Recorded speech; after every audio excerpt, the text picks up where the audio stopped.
Joyce Gettleman, and I'm one of the tutors at Dewey School for Books and Breakfast. And I'm going to tell you a fairy tale. This fairy tale is called Queen Bee. And in this fairy tale, the king has three sons. And the two older sons think they are smarter and wiser than their youngest brother, whom they call Simpleton. But as you will soon see, they aren't as smart as they think they are. So the king sent them off into the world and said, I want you to experience the world and see what it's like before I decide who shall become king after I die. So the three brothers started out, and they hadn't gone very far. They had come to a forest. And in the forest there was this huge anthill. And the two older brothers, who really were very mean, decided that it would be fun to destroy the anthill and to watch all the little ants running around in terror, trying not to get destroyed. But the youngest one said, no, you can't do that. I will not allow you to destroy it. You must leave these creatures in peace. So the two older ones shrugged their shoulders, and they got on their horses, and all three of them went off. And then they came to a big pond. And in the pond, there were these many ducks swimming around. And the two older ones thought it would be really fun to take a stick and spear one of the ducks, or two of the ducks, and then roast them and eat them. But the youngest one said, no, I will not allow you to kill those ducks. You must leave the creatures in peace. So the two older ones sort of shrugged their shoulders, and then they all rode off again. And this time they came to a huge beehive. And they thought, well, that'll be fun. The two older ones thought, we'll start a fire under the beehive.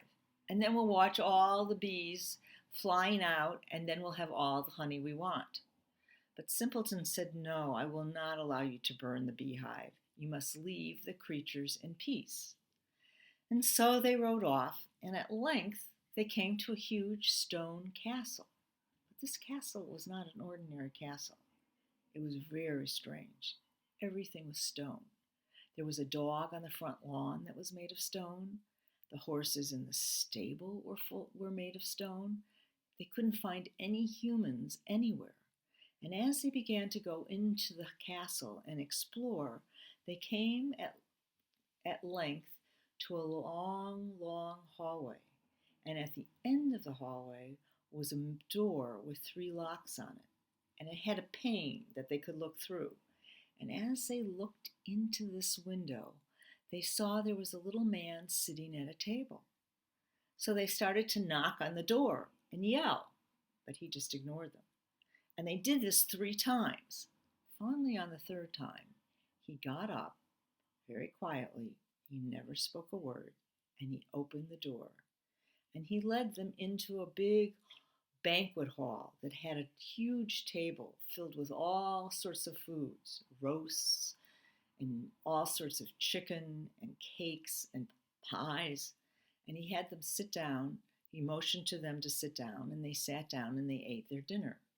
And afterwards, he took each one and he led them to their own bedroom. And in the morning, he came to the oldest one, and he took him out of the bedroom, and he led him to a table. And on the table, it was marked on the table that if he completed 3 tasks, that he could break the spell that was on the castle. But if he didn't do them, he would be turned into stone.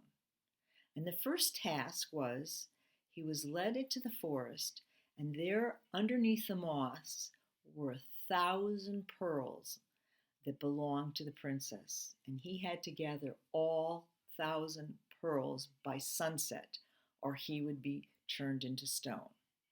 So you can imagine what happened. He only got 100, and he was turned into stone. And the next day, the second brother tried to do the same thing. He got a little further. He got 200, but again, he was turned into stone. And the third brother, Simpleton, it was his turn, and he was really scared. He didn't know how in the world he was going to get 1,000 pearls. And he sat down on a stone and he started to cry. And all of a sudden, a little ant appeared, and it was a queen ant. And she said, you helped save our lives, so we're going to help you. And all of a sudden, all of these ants from all over the place came, and they all took a pearl or helped each other take a pearl and brought it to Simpleton. So at the end of the day, he had the 1,000 pearls of the princess. Well, the next task was that he had to go to a lake, and in the bottom of the lake was a key. And the key was the key that opened the door to the princess's bedroom, and he had to find it.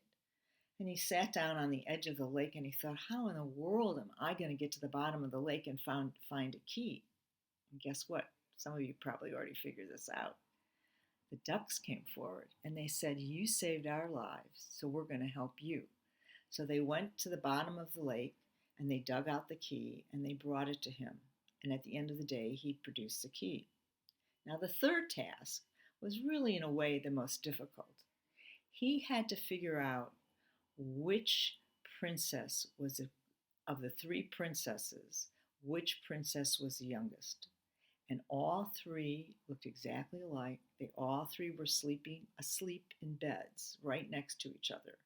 And the youngest princess happened to be the king's favorite. The only difference was the three princesses had eaten something sweet before they went to bed that was different. So one had eaten sugar, one had had something with syrup, and the youngest one had something with honey. And again, Simpleton stood there looking at the three princesses and thinking to himself, how in the world am I going to tell which is the youngest princess? And then all of a sudden, you're right, the queen bee flew in and she circled each princess very carefully until she came to the third. And on the third, she very gently landed on her lips. So Simpleton knew that that was the one that was the youngest. And he was right. And the king let him marry the youngest princess. And when the king died, Simpleton and his wife became king and queen. And it is said that he was one of the wisest rulers that the land had ever had. The end. And the name of that story was Queen Bee, and I hope you enjoyed it.